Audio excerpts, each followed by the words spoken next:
Section 1. You will hear a telephone conversation between a customer and a representative of an insurance company.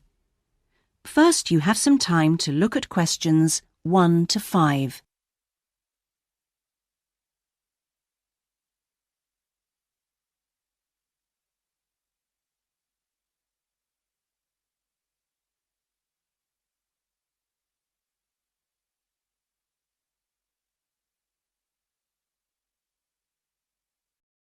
Now we shall begin. You should answer the questions as you listen, because you will not hear the recording a second time. Listen carefully and answer questions 1 to 5.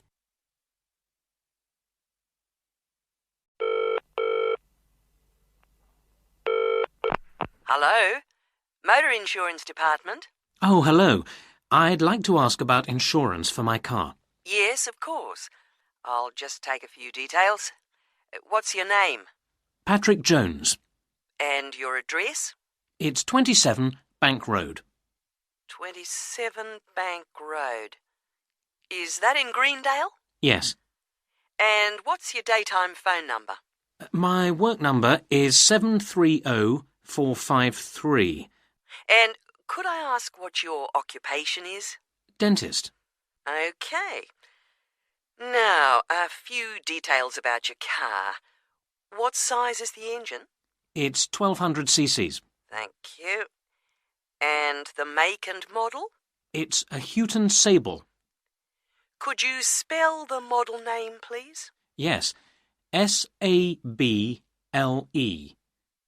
Oh, yes. Thanks.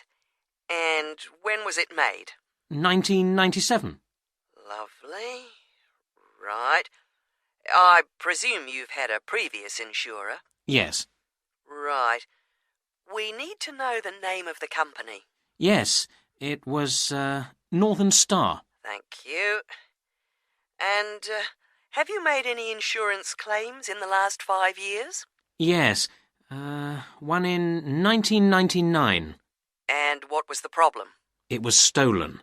But... That's fine, Mr. Jones. That's all we need to know at the moment. Before you hear the rest of the conversation, you have some time to look at questions 6 to 10.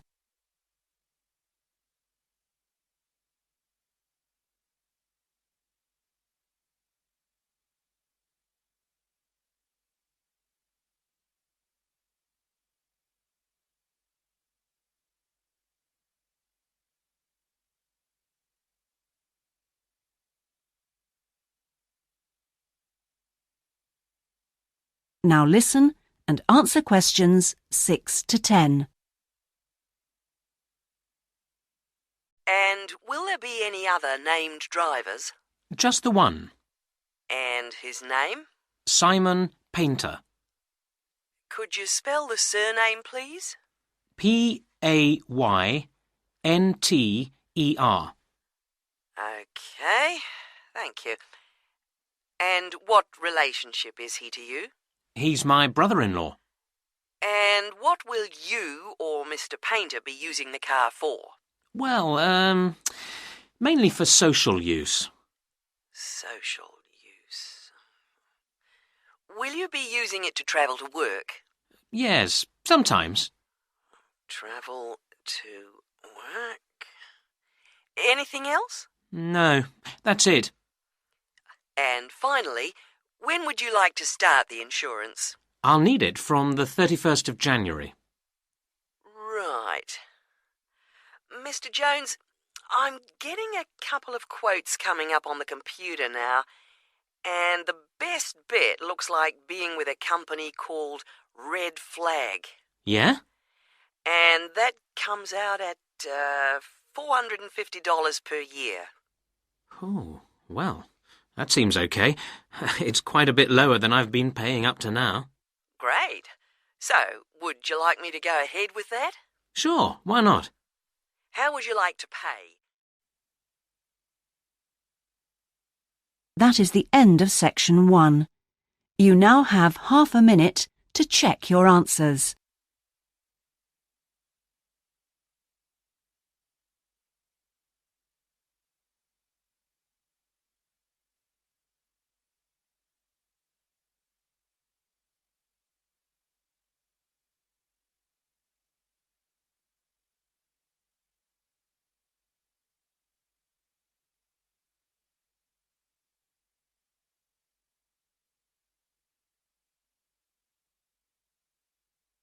Now turn to Section 2.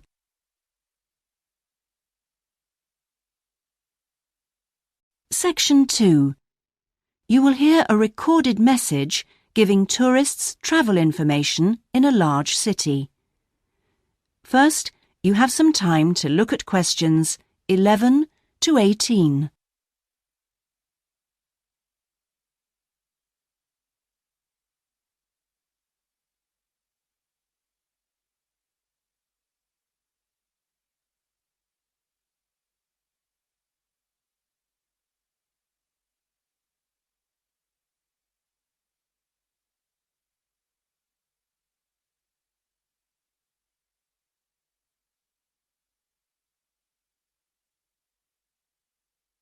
Now listen carefully and answer questions 11 to 18. Thank you for calling the tourist line. There are many different ways of getting round the city, and we'd like to suggest some you may not have thought of. How about a city trip by boat? There are 4 main stopping points. From west to east, Stop A, Greenbanks, Stop B, City Bridge, Stop C, Roman Landing, and Stop D, Newtown. You can find the main booking office at Stop A. The first boat leaves at 8 a.m. and the last one at 6:30 p.m. There are also many attractions you can visit along the river. At Stop A, if you have time, you can visit the fine 16th century palace here, built for the king, with its beautiful formal gardens. It's very near the booking office. Now you can enjoy every corner of this superb residence. Stop B. Why don't you visit Tower Restaurant with its wide range of refreshments? This is a place where you can sit and enjoy the wonderful views over the old commercial and banking centre of the city. Stop C is the area where, in the 1st century AD, invading soldiers crossed the river. This was much shallower than it is now.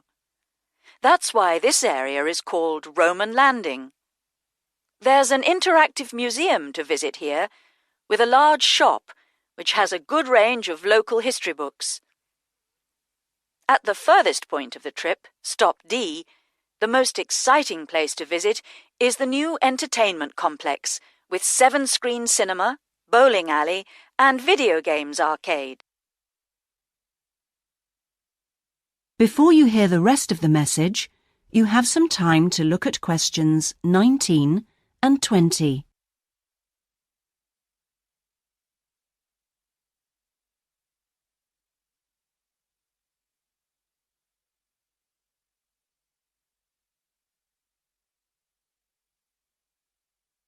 Now listen and answer questions 19 and 20.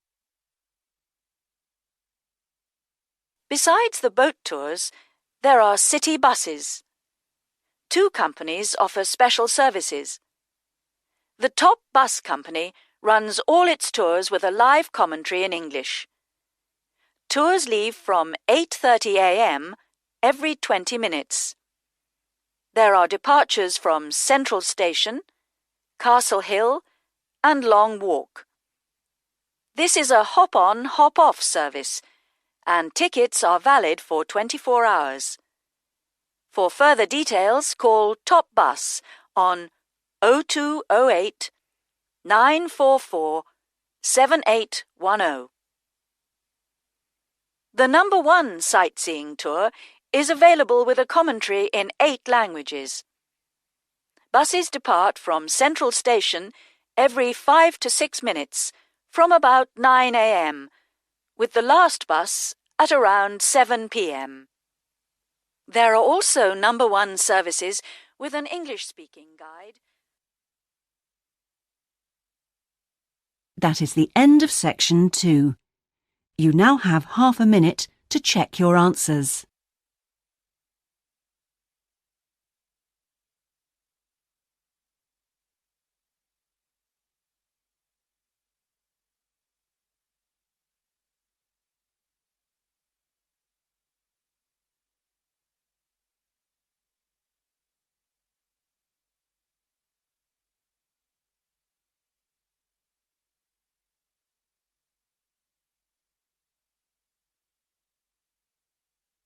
Now turn to Section 3.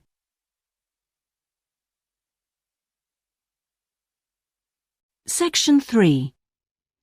You will hear a seminar with Dr. Martin Merriweather of the Antarctic Center in Christchurch, New Zealand.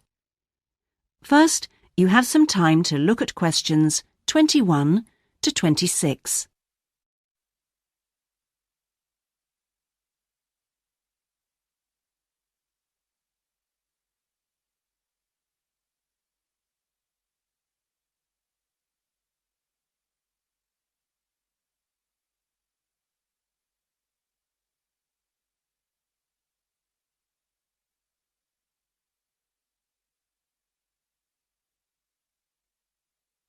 Now listen carefully and answer questions 21 to 26.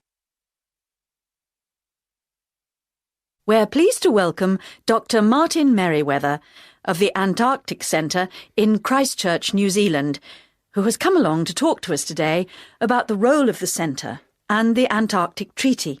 Now, my first question is about the choice of location for the centre. Why Christchurch? Was it because of the climate? Well, actually, New Zealand is the second closest country to Antarctica, and Christchurch is often used on Antarctic expeditions. Right, so it's because of where we are, coupled with our historical role. So tell us, what is the main purpose of the centre? Oh, well, we have two complementary roles. One is as a scientific base for expeditions and research, and the other is as an information centre. Tell us something about the role as a scientific base. Well, we're able to provide information about what scientists should take with them to the South Pole. For example, the centre contains a clothing warehouse where expeditions are supplied with suitable clothing for the extreme conditions. I suppose you need a bit more than your normal winter coat. Yes, exactly. And then there's also the specialist library and mapping services. Right. And which countries are actually located at the centre? Well, the centre houses research programs for New Zealand, for the United States, as well as for Italy. There's even a US post office at the American Air Force Base here. Really? And what does the Visitors Centre offer? Well, since very few people will ever experience the Antarctic firsthand, the Visitors Centre aims to recreate the atmosphere of Antarctica. There's a mock campsite where you can see inside an Antarctic tent and imagine yourself sleeping there. And the centre also acts as a showcase for the unique international cooperation which exists in Antarctica today. What is it actually like at the South Pole? I know you've been there on a number of occasions. Yes, I have, and each time I'm struck by the awesome beauty of the place. It's magnificent, but you can really only visit it in the summer months. October to March? Yes, because it's completely dark for 4 months of the year. And, in addition, it has to be the coldest place on Earth. Colder than the North Pole? Why is that? Well, unlike the North Pole, which is actually a frozen sea, Antarctica is a landmass shaped like a dome, with the result that the winds blow down the slopes at speeds of up to 150 kilometres an hour. And that's what makes it so cold. Oh. And one other interesting thing is that Antarctica is the driest continent on Earth, surprisingly, and so you have to drink large amounts of water when you're there. How old is Antarctica? Oh, we're pretty sure it was part of a larger landmass, but it broke away from the rest of the continent 170 million years ago. How can you be certain of this? Because fossils and rocks have been discovered in Antarctica, which are the same as those found in places such as Africa and Australia. Amazing. To think that it was once attached to Africa. Before you hear the rest of the interview, you have some time to look at questions 27 to 30.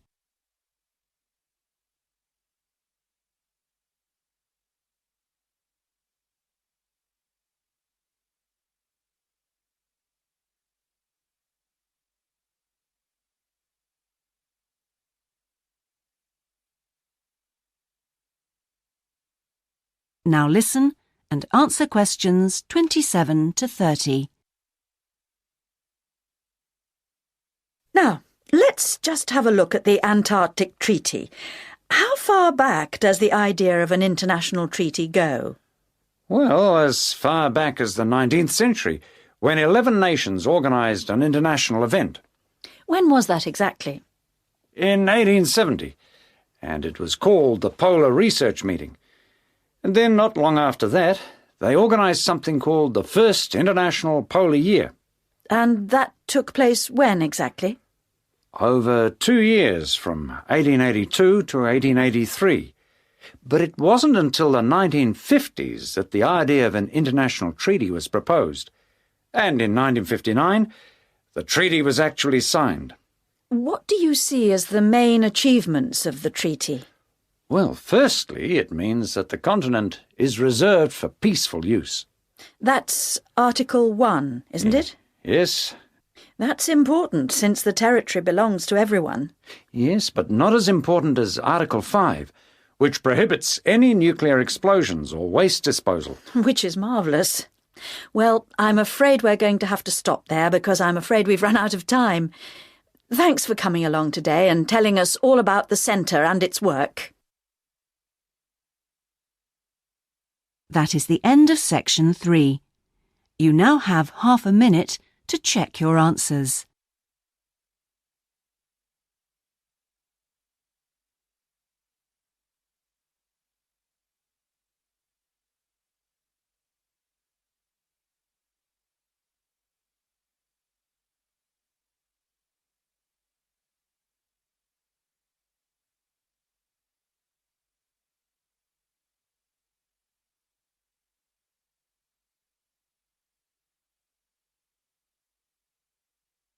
Now turn to section 4.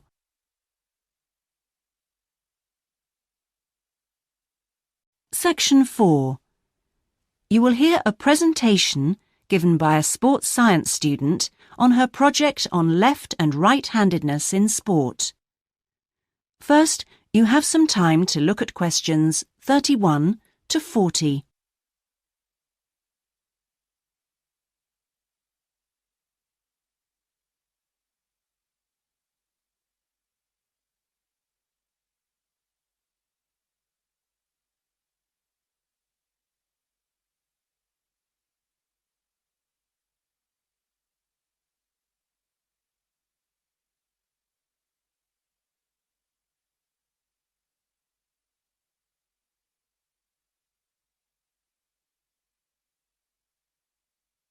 Now listen carefully and answer questions 31 to 40.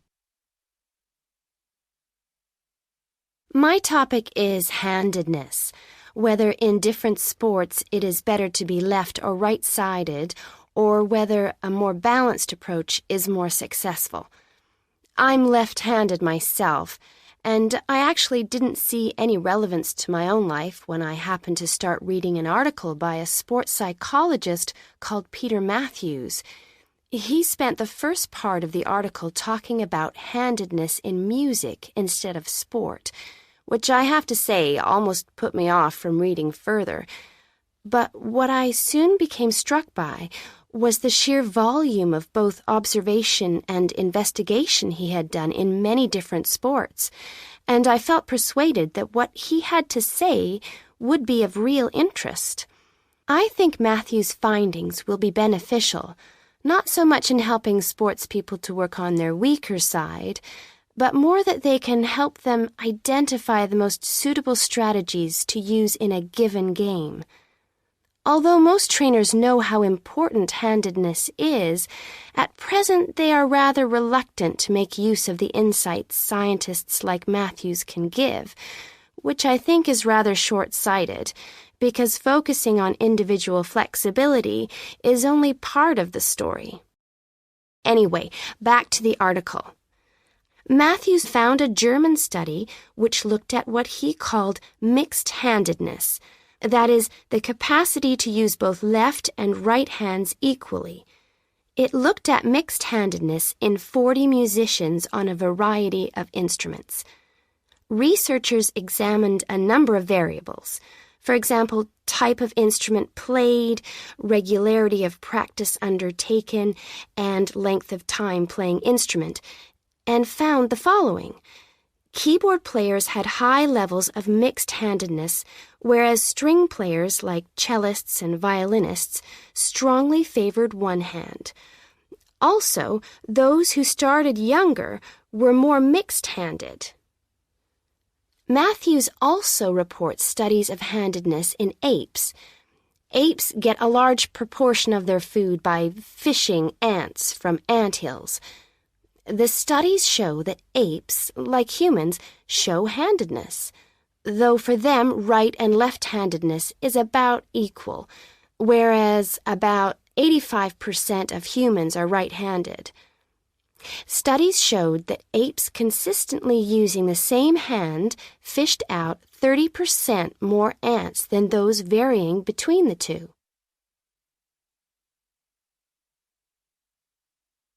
Matthews started researching several different sports and found different types of handedness in each. By the way, he uses handedness to refer to the dominant side for feet and eyes as well as hands. Anyway, his team measured the hand, feet, and eyes of 2,611 players and found that there were really three main types of laterality. Mixed, you work equally well on both sides, both hand and eye. Single, you tend to favor one side, but both hand and eye favor the same side. And cross-laterality, a player's hands and eyes favor only one side, but they are opposite sides. Let's start with hockey.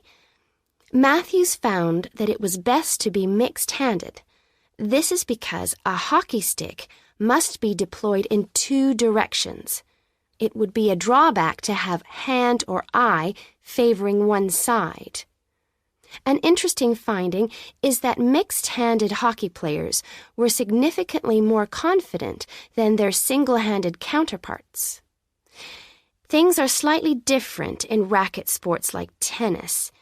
Here, the important thing is to have the dominant hand and eye on the one side. This means that there is a bigger area of vision on the side where most of the action occurs. If a player is cross-lateral, the racket is invisible from the dominant eye for much of the swing. It means that they can only make corrections much later, and often the damage has been done by then. And moving to a rather different type of sport, which involves large but precise movements, gymnastics. It's been found that cross-hand-eye favoring is best.